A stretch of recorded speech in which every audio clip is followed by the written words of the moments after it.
All right, guys, welcome back to a brand new video here. Today we're going to be talking about an episode of Piers Morgan where he got into it with Professor John Mearsheimer on the issue of Iran and the potential for U.S. military action as well as Israeli military action in the hopes of overthrowing the regime. And obviously there's been so much going on in the past few weeks on that front. It was reported a couple days ago that the United States appeared to be on the verge of a military strike against Iran following threats from the president of the United States, basically saying, if you kill any protesters, we're going to go in there and we're going to destroy you. That's basically the sum of it. And it got to the point where Iran even closed their airspace. And it was reported that, yeah, strikes were happening within 24 hours. Like, it was a near certainty that it was happening. Then all of a sudden, nothing happened. It was really strange. And then it was reported that the U.S., at the last second, Trump called it off after lobbying from the Israelis, which is interesting, as well as the Saudis. And the reason for this, guys, is because apparently the Israelis want a total overthrow of the regime, and they did not believe the U.S. plan for military action would actually topple the regime. And what this has led to is people think, oh, Trump backed off and that's going to be that. But what's actually happening is, guys, they have an aircraft carrier coming in to the Middle East, which is set to arrive in a couple days. And I would say it's possible we see potential massive military strikes as soon as this weekend. And the Iranians have said they're going to retaliate extremely harshly on U.S. military bases and, of course, Israel in the Middle East. So the president, who campaigned against all wars and regime change, appears to be on the verge of a potential major war in the Middle East. So I think people need to be aware of that. And Mearsheimer is basically making the case and going after Piers, who basically makes the argument of this war propaganda, saying, oh, yeah, it's actually a good thing if the U.S. and Israel just topple the regime. Their main concern is the protesters, not anything else. I mean, are you kidding me? I mean, how someone like Piers Morgan, who literally campaigned against the Iraq war, is actually buying this stuff is genuinely beyond me. But Mearsheimer kind of deconstructs his entire argument here, and we're going to show you the clip and we'll react to it after. So here's John Mearsheimer going after Piers Morgan on his reaction to the potential U.S. and Israeli military operation inside Iran in the hopes of overthrowing the Ayatollah. So here's the clip and we'll talk about it in a minute. And by the way, guys, if you're enjoying the content, make sure to like and subscribe. Super good for the algorithm, and it helps the channel immensely. And if you want to become a member, hit the join button below. My Patreon is below as well. Thank you guys for watching. Here's the clip. We'll talk about it in just a second. Things can be true at once, right?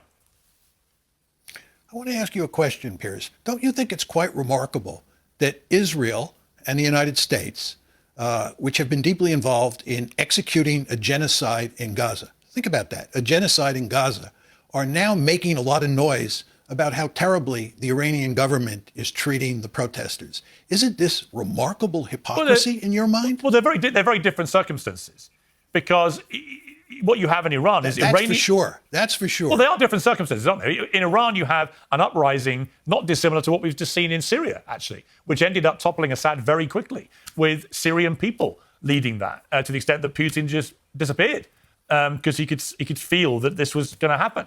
And I feel, I hope on behalf of the Iranian people that they are successful. I think they might be this time around. But I don't see a comparison to what has happened in Gaza. In Gaza, but notwithstanding the history of the conflict there, you had, on October the 7th, 2023, you had one of the worst terror attacks of modern times, with 3,000 Hamas terrorists causing total mayhem across the border in Israel, murdering 1,200 people, kidnapping 250-odd people, including a baby, a Holocaust victim, and so on, taking these people back into depravity in Gaza. And then you've seen Israel perpetrate a retaliatory attack on Hamas, which I think had gone until the ceasefire way too far.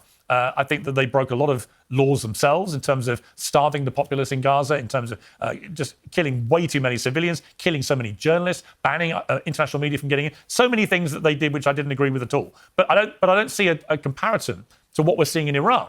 Do you? Piers, I'm shocked at your rhetoric. In the past, when we have talked, you have readily recognized that the Israelis are committing genocide in Gaza. I've never said that. I've never said Furthermore, that. I've never said that. I've never actually said I believe it constitutes a genocide. I think that you've heard genocidal language from people like Smodrich and Ben-Gvir, but I don't think it can be constructed as a genocide, because I don't think people who actually wage a genocide are interested in doing ceasefires, which we've now had for, thank God, quite a few weeks and months. Why would you if you're waging an actual genocide against a populace? So what do you call it? Mass murder? I would call it a form of ethnic. What's the phrase that you use to describe what's going on in Gaza? I have phrased it as I believe it's been a form of ethnic cleansing, but I've not gone as far as saying it's a genocide. You don't think it's mass murder? I think that the Israel argument about calling it mass murder is that they believe they are responding to defend their people from actual genocidal maniacs, Hamas, who are wedded to the destruction of Israel and the death of all Jews, and showed on October the 7th that they intend to do just that. And I think that my argument with the way Israel's respond is that the response was completely disproportionate, went way too far. And like I said, they've broken a number of laws in the way that they've responded. But I have not actually categorized it as a genocide, not least because no state has ever been found guilty of waging a genocide as a state. I understand. I'm actually shocked at your rhetoric. I Why? can't believe that you don't recognize that what the Israelis, with assistance from the Americans, have done in Gaza is a genocide, or if not a genocide, an instance of mass murder. And when they, the Israelis and the Americans, criticize the Iranian government for using violence against Iranian protesters, that doesn't represent hypocrisy of the first order. Well, the analogy would be if the protesters had woken up one day and they had murdered well over 1,000 people in the regime in a 6-hour period, and the regime responded by killing a large number of the people who perpetrated that act, it would be a different argument. But that's why I don't think there's a comparison to be. Okay, and again, Mearsheimer's main point there is the fact that, you have the U.S. and Israeli government, as well as a media apparatus like Fox News and just a general mainstream media, basically making the argument that Trump needs to go into Iran in order to protect civilian life. Okay, again, guys, if you buy that and you really think that's the justification, you just don't know what you're talking about, and you just don't know enough about geopolitics. I don't know what to say, because obviously that's not a justification, given the fact that the United States and Israel has seen little regard for civilians inside of the Gaza Strip, for example, as well as the fact that the United States and Israel back tons of dictatorships throughout the world. So the idea that civilian life is really their main concern here is, of course, ridiculous. And let's not forget, guys, before the Iranian protests even began, it was reported right before the new year that Benjamin Netanyahu went to the White House in order to lobby Trump for potential military strikes on Iran. Shortly after that, we had these protests emerge, and clearly the United States and Israel see an opportunity to use a narrative to potentially enact regime change inside of Iran. Because again, guys, the real reason for regime change in Iran is not because of stopping the execution of civilians, which of course is horrendous, and there has been a lot of documentation of horrendous actions being taken by the Iranian regime. But let's not pretend that's the number one reason here, that if it even is a reason at all for the United States and Israel to go in. The real reason, guys, is because, of course, Iran is the number one enemy to Israel inside of the entire region. And again, it's funny, too. Piers says, they might be successful in overthrowing the regime. Who knows what comes next? Will the regime become a failed state? Will Iran become a failed state? Will it be a disaster? And frankly, I don't know if the Israelis even care about that, or the American administration, because if it becomes a failed state and they're no longer a threat to Israel, do I really think that would be deemed a loss in terms of the strategic calculation of the United States and Israel? I really don't think so. I think they would probably characterize that as a win. They just want to have some sort of Western ally, or they want to have a failed state. They would really not care either way, in my opinion.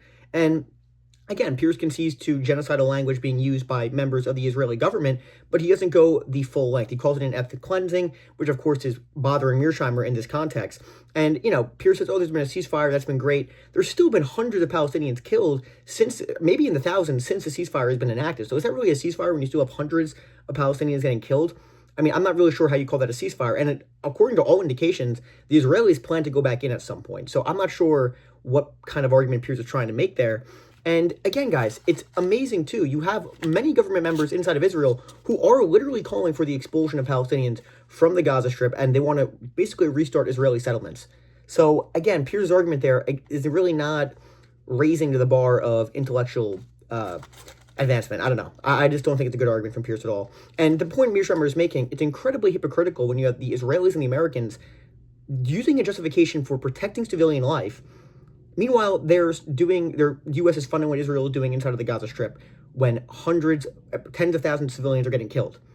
So, again, it's completely ridiculous. And the thing is, guys, he says it could be successful, Piers. Piers says it could be successful in toppling the regime if the U.S. does enact military action. But that's the thing, guys. The regime is probably not going to topple unless you have direct military action. That's the entire point of this. Should the U.S. be getting bogged down in a war in the Middle East in order to overthrow the Iranian regime and risk American troops and soldiers' lives?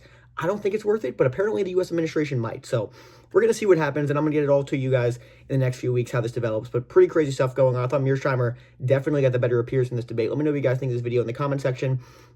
And of course, if you're enjoying the content, make sure to like and subscribe. Super good for the algorithm, and it helps the channel immensely. Thank you guys so much for watching. Have a great rest of your night, and I'll talk to you guys later.